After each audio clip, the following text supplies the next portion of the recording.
दोस्तों selection post 11 का result है वो आ गया था और स्क्रूटिनी का अब स्टेज आने वाला है। तो बड़े क्वेश्चन आ रहे थे और मैंने कहा भी था कि मैं इसकी वीडियो जल्दी लाने वाला हूँ। कुछ दिनों से थोड़ा सा बिजी चल रहा था, 2-3 दिन हो चुके हैं, बट अभी मैं आपके लिए वीडियो बना रहा हूँ जिसमें मैं स्क्रूटिनी से रिलेटेड सारी डिटेल्स आपके साथ शेयर कर दूंगा और आई होप इसके बाद आपको कोई भी प्रॉब्लम नहीं आएगी। बट वीडियो को एंड तक देखना ज़रूर, लाइक भी करना, ठीक है, वीडियो को शेयर करना, चैनल को सब्सक्राइब करना सो दैट मेरी मोटिवेशन भी आपको हेल्प करते रहने की बनी रहे। ठीक है, स्टार्ट करते हैं। पहले समझ लेते हैं स्क्रूटिनी में है क्या। ठीक है, स्क्रूटिनी स्टेज का मतलब है कि रिजल्ट आ चुका है, आप जिस भी पोस्ट के लिए सिलेक्टेड हुए हो उस हर पोस्ट के लिए आपको जो भी डॉक्यूमेंट्स उस पोस्ट की एलिजिबिलिटी से रिलेटेड हैं, मैं आगे बताऊंगा क्या क्या डॉक्यूमेंट हैं, वो आपको सब एसएससी के रीजनल ऑफिस पे भेजने हैं। ठीक है, ये इसका सार है जो मैंने आपको बता दिया। अभी डिटेल में मैं जाने वाला हूं। तो आप जिस भी पोस्ट के लिए सिलेक्टेड हो, आई अगेन रिपीट, आपको उन सभी पोस्ट की एलिजिबिलिटी के अकॉर्डिंग एक डॉक्यूमेंट्स निकालने हैं, उनको एक लिफाफे में डालना है और एसएससी के रीजनल ऑफिस में भेज देने हैं। कौन से रीजनल ऑफिस में भेजना है वो सब मैं आगे बताऊंगा। ठीक है, मैं ना नोटिस खोल लेता हूँ सबसे पहले सो दैट मैं आपको अच्छे से इस पर गाइड करता हूँ। ठीक है यार, अब मैं आपको ना ग्रेजुएशन का जो सिलेक्शन पोस्ट 2023 का ग्रेजुएशन वाला नोटिस है ना, मैं आपको चीज़ें उसके हिसाब से बता रहा हूँ। आपको अगर आप 10th के लिए सिलेक्टेड हो तो आप मेट्रिकुलेशन वाला नोटिस खोलो, 12th के लिए सिलेक्टेड हो तो आप हायर सेकेंडरी वाला नोटिस खोलो, अगर आप लद्दाख के लिए सिलेक्टेड हो तो आप अकॉर्डिंगली 10th 12th या ग्रेजुएशन का लद्दाख वाला नोटिस खोलो, क्योंकि उसमें सब में डिटेल्स थोड़ी अलग हैं कि आपको कैसे डॉक्यूमेंट भेजने हैं, क्या भेजना है और क्या हेडिंग ये सब डालनी है, वो हर डॉक्यूमेंट में अलग है।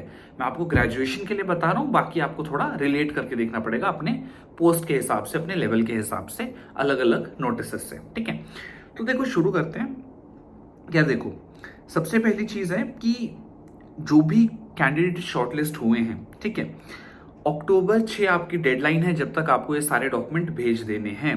ठीक है, स्पीड पोस्ट तक, स्पीड पोस्ट से आपको ये डॉक्यूमेंट 6 अक्टूबर तक भेज देने हैं। ठीक है, 6 अक्टूबर तक भेज देने का मतलब अगर आप थोड़े दूर रहते हो अपने ऑफिस से, जो भी एसएससी का ऑफिस है जहां पे भी आपको डॉक्यूमेंट भेजने हैं, ठीक है, अब ये मत कहना कि यार कौन से एसएससी के रीजनल ऑफिस में डॉक्यूमेंट भेजने हैं। ठीक है, मान लो आपने NW11720 के लिए अप्लाई किया है, ये पोस्ट मैंने कभी सिलेक्शन पोस्ट स्टार्ट में अप्लाई की थी, तो इसका मतलब ही नॉर्थ वेस्टर्न 11720 है, मतलब एसएससी का NWR ऑफिस।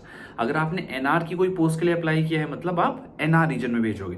आपने केकेआर यानी केरला कर्नाटका वाले रीजन में किया है तो आप उधर भेजोगे। ठीक है, तो ये अलग अलग रीजन है जिसकी अलग अलग पोस्ट निकलती हैं, तो आपको अपनी पोस्ट के अकॉर्डिंग उस पर्टिकुलर रीजन में डॉक्यूमेंट्स भेजने हैं।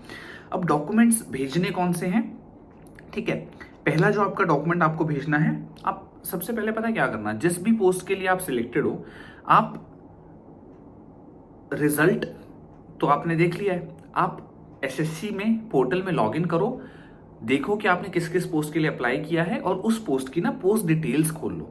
अब उस पोस्ट डिटेल में मैं आपको एक मोटी मोटी चीज बता देता हूं, उसमें जो भी चीज ऐसी है जिसका कि आप डॉक्यूमेंट दे सकते हो तो आप उसका भेजो। मान लो अभी एसएससी ने एग्जाम्पल के तौर पे लिखा है एजुकेशनल क्वालिफिकेशन।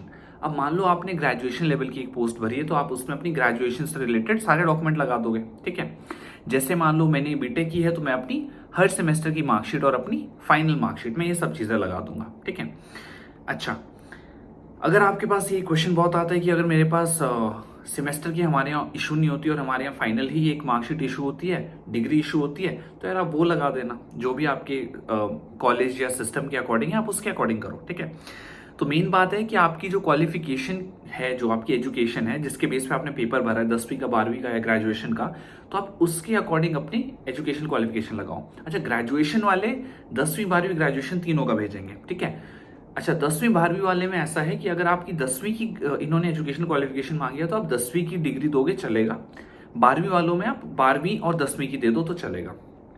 मैं आपकी जगह होता पर फिर भी मैं, अगर मैंने ग्रेजुएशन की है, मैं डाल देता, क्योंकि यार बात सेफली चलने की है, इसमें रिस्क क्यों लेना कि मैं क्यों 4-6 पेज और ना डालूं। यार पूरी उम्र की आपको जॉब मिल रही है तो वाई टेक दिस रिस्क। ठीक है, आपने अगर आपके पास अगर अपने ग्रेजुएशन वाले भी डॉक्यूमेंट है, चाहे आप 10वीं 12वीं के लिए अप्लाई कर रहे हो तो आप उसको भी डाल दो यार, आपका क्या जा रहा है, एडिशनल से कोई दिक्कत नहीं है, डॉक्यूमेंट कम नहीं होने चाहिए। ठीक है, अच्छा, नेक्स्ट चीज पे आ जाते हैं, एक्सपीरियंस। अगर आपकी पोस्ट डिटेल्स में आप जाके देखते हो कि यार इस पोस्ट के लिए कुछ एक्सपीरियंस मांगा गया है, मान लो 2 साल का, 5 साल का है कोई सर्टिफिकेट, तो आप वो लगाओगे। नेक्स्ट है कैटेगरी। कैटेगरी का आपका जो भी सर्टिफिकेट होगा, आपका एससी का, एसटी का, ओबीसी का, जो भी एसएसटी का फॉर्मेट है वो एसएससी की नोटिफिकेशन में भी होता है, ठीक है। तो आप उसके अकॉर्डिंग अपने डॉक्यूमेंट कैटेगरी का लगा सकते हो, ठीक है। मैंने ये चीज़ बहुत पहले भी बताई है कि क्या क्या डॉक्यूमेंट और चीज़ें लगनी चाहिए।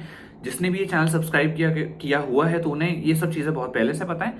अगर आपने अभी तक नहीं किया तो सब्सक्राइब कर लो, और अभी मैं बता रहा हूँ तो अभी सीख लो, इट्स नेवर टू लेट, ठीक है। नेक्स्ट चीज़ पे आ जाते हैं, आपकी एज। एज वाले में यार आपका ऐसा है, देखो कि एज और एज रिलैक्सेशन, तो एज रिलैक्सेशन आपकी कैटेगरी के हिसाब से मिलती है। तो आप उससे रिलेटेड ही जो डॉक्यूमेंट आपकी कैटेगरी का, उसके हिसाब से वो एज रिलैक्सेशन वाला हो जाता है, ठीक है। फिर भी एक बार आप नोटिफिकेशन में एज रिलैक्सेशन रिलेटेड कोई फॉर्म है, कोई फॉर्मेट है, तो वो जरूर एक बार सर्च करना एसएससी सिलेक्शन पोस्ट 11 की नोटिफिकेशन में, कि कहीं एज रिलैक्सेशन को एक अलग से एक फॉर्म तो नहीं दिया गया, एक पर्टिकुलर फॉर्मेट तो नहीं दिया गया। अगर वो है तो हमें वो भी डालना पड़ेगा, नहीं तो कैटेगरी से मेनली आपकी जो एज रिलैक्सेशन है वो तय होती है, ठीक है।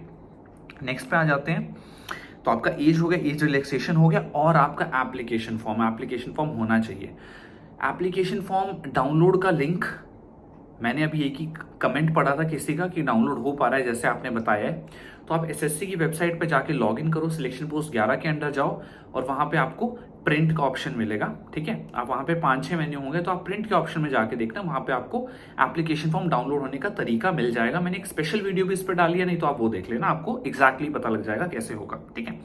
3-4 वीडियो आई थिंक मैंने 1-2 महीने पहले वो वीडियो डाली है, तो आप वो भी देख सकते हो। अच्छा, नेक्स्ट चीज है, आपको एप्लीकेशन फॉर्म जरूर भेजना है, उसके बिना आपका जो डॉजियर है जो आपने भेजा है स्क्रूटिनी के लिए, वो रिजेक्ट हो जाएगा, ठीक है।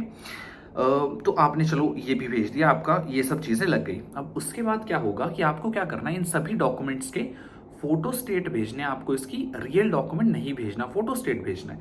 अब फोटो स्टेट में जब आप भेजोगे, आपने सब ये फोटो स्टेट करा के रख लिया, तो आपको स्टेशनरी वाले भैया के पास जाना है, बोलना है भाई ये एनवलप दे दो मेरे को, एक A4 साइज वाला, ठीक है, जो आपका स्पीड पोस्ट के लिए यूज होता है, ठीक है। तो एक वो नॉर्मली एनवलप होता है, बोल देना पोस्ट करना है, तो उसके लिए वो आपको एनवलप दे देंगे जिसमें आपके डॉक्यूमेंट्स इजीली आ जाए, ठीक है।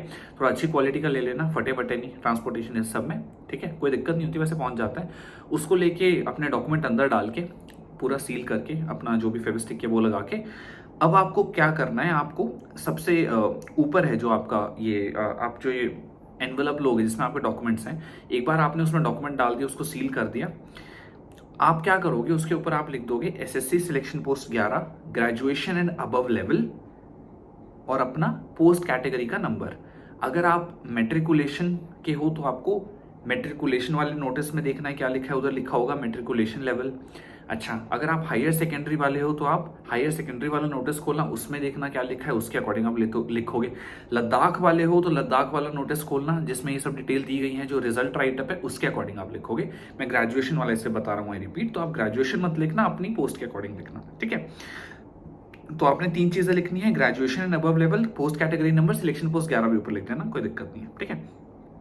उसके अलावा आप अपने डॉक्यूमेंट्स में, मैं कहूँगा थोड़ा एज वेज और इस सब का सेंस लिखा हुआ है, तो आप अपना एक आधार की कॉपी डाल देना, ठीक है। मैंने तो डाल दी थी, एक आधार की कॉपी भी मैंने इसके साथ डाल दी थी। तो मैंने क्या क्या भेजा था, जितना मुझे ध्यान आ रहा है, तो मेरी पोस्ट के लिए एक असिस्टेंट कम्युनिकेशन ऑफिसर की पोस्ट थी, तो मैंने 10th के अपना जो पासिंग सर्टिफिकेट है, जो अपना डिग्री होती है वो है, 12th का भी पासिंग सर्टिफिकेट और डिग्री, ठीक है। पासिंग सर्टिफिकेट शायद आजकल इशू नहीं होता है, तो आप अपने स्कूल से पूछ लो, अगर आजकल इशू होता है तो बहुत बढ़िया, अगर नहीं होता है तो आपको भेजने की जरूरत नहीं है, क्योंकि अब नहीं इशू होता तो कोई प्रॉब्लम नहीं। हमारे टाइम में होता था, मैंने भेजा था।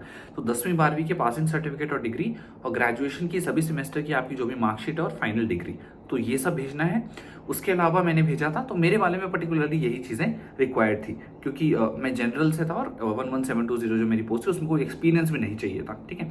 ना मेरे पास कोई कैटेगरी थी, ना मुझे कोई एज रिलैक्सेशन चाहिए थी, फिर भी मैंने आधार और ये सब लगा दिए थे साथ में, just for the sake of surety, और 1-2 फोटो भी डाल दी थी मैंने उसके अंदर, कि मतलब रिक्वायर्ड नहीं है, कोई ज़रूरत नहीं है, मैंने फिर भी डाल दी थी, ठीक है, just to be safe, because I don't want to cause problems, क्योंकि एक ही चांस मिल रहा था ना मुझे उस टाइम डॉक्यूमेंट भेजने का, ठीक है। अच्छा, नेक्स्ट चीज़ पर आ जाते हैं कि आपको 22 अक्टूबर आपके डॉक्यूमेंट उधर पहुंच जाने चाहिए। तो मैं आपको कहूँगा कि आप 1 आध तारीख के आसपास भेज दो, ताकि 2-3 दिन भी लगे अगर पहुंचने में, तो 3-4 तक आपकी डॉक्यूमेंट पहुंच जाए।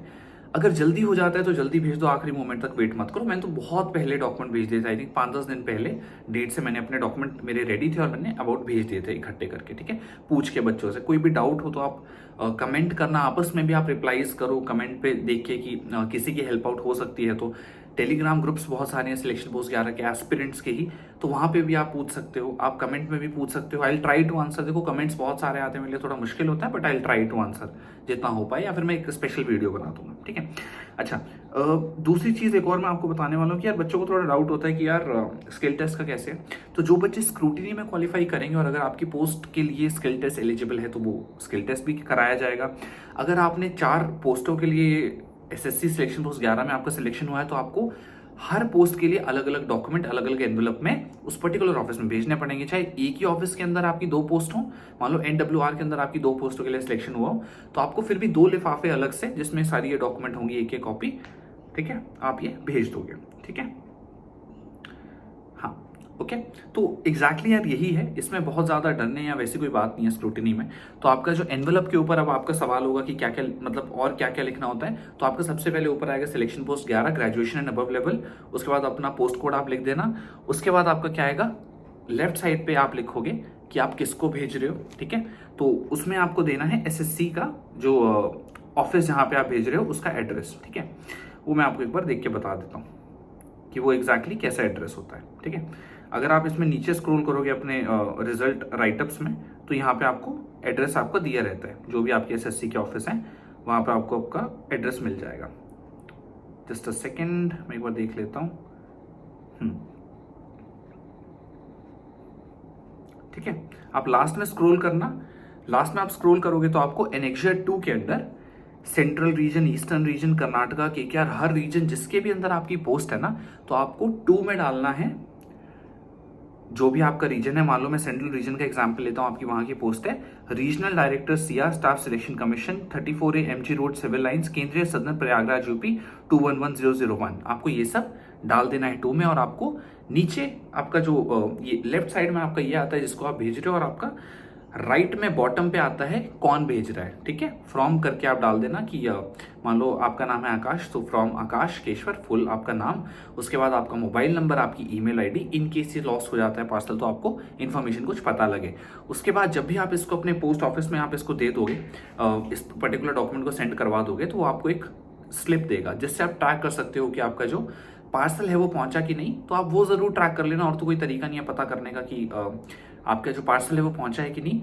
आप उसको ट्रैक कर लेना, वो आपको बता देगा कि parcel has reach the destination, तो वो जरूर ट्रैक कर लेना, ठीक है। तो आई होप आपके जो काफ़ी डाउट हैं स्क्रूटिनी के स्टेज से रिलेटेड वो इस वीडियो में पूरे हुए होंगे। अगर आपको वीडियो अच्छी लगे तो ज़रूर सब्सक्राइब करना चैनल को, वीडियो को लाइक करना, चैनल को सब्सक्राइब करना, वीडियो को शेयर करना, ठीक है। That will be enough support for me अगर आप इस तरह ही थोड़ा प्यार देते रहो। तो बाकी जो भी आपके कमेंट्स हैं, डाउट्स हैं, आप कमेंट सेक्शन में डालते रहना, मैं एक वीडियो क्रिएट कर दूंगा, या फिर आप आपस में भी थोड़ा आंसर करो अगर आपको कोई चीज़ की क्लैरिटी है, कोई कैंडिडेट पूछ रहा है। तो that's it I think from this video. Thanks a lot.